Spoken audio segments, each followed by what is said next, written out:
once. Before we dive into, before our main topic, play a game. Okay. Who wants to spot twice? The dice of words. So you don't have to worry about this. This game is enjoyable. Everyone, please. Let the music plays. Does everyone understand that? Yes. Or do you want me to give an example for this activity? Grandma, all I have to do is, then I will answer. Grandma, that's it. Yes. Another sentence. We're on the same boat, same meaning. We're on the same situation. Get it?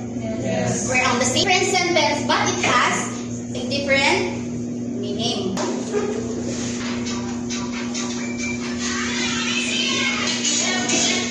What's your name?